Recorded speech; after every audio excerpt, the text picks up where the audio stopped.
Chairman Panzeri, I welcome the reading of the report by the UN expert Ms. Chung. For decades, two common misconceptions have dogged the dispute over Jammu and Kashmir. First is that it is so protracted, so deeply entrenched that it can never be resolved.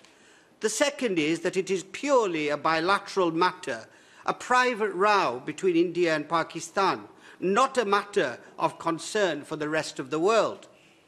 Over the last years, some of the world's most reputed NGOs, such as Human Rights Watch and Amnesty International, as well as worldwide media like the BBC and the New York Times, have reported on the dead-eye epidemic in the Indian-administered Jammu and Kashmir, where people are being systematically tortured, maimed and murdered.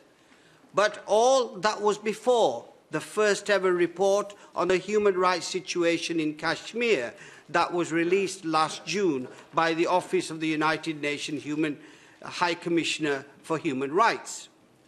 This report documents the facts, and nothing but the facts on both sides of the line of control.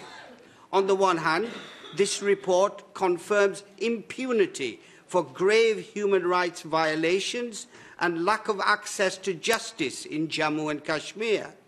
On the other hand, this report also noted human rights abuses in Pakistani Kashmir, though of a different caliber or magnitude to those in Indian Kashmir. Obviously, firing pellet guns against thousands of innocent civilians, including children, with impunity in Indian-administered Kashmir is of a different caliber to restriction on the rights of freedom of expression and opinion, peaceful assembly and association on the other side of the line of control. As a member of the DRA subcommittee, it is my duty to care for every human being, irrespective of colour, nationality or religion. And this applies to the whole of Asia, including India and Pakistan, and including Kashmir. As an ECR member, I support international efforts to defuse tensions, encourage peace and stability, and address issues related to human rights abuses and territorial claims.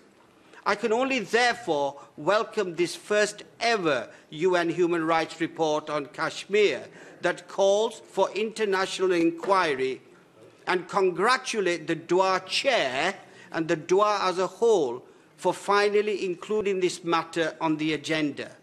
May I therefore humbly urge both countries to grant immediate unconditional access to the UN without any exceptions of reciprocity from the other side as a first step to peace and stability. Thank you.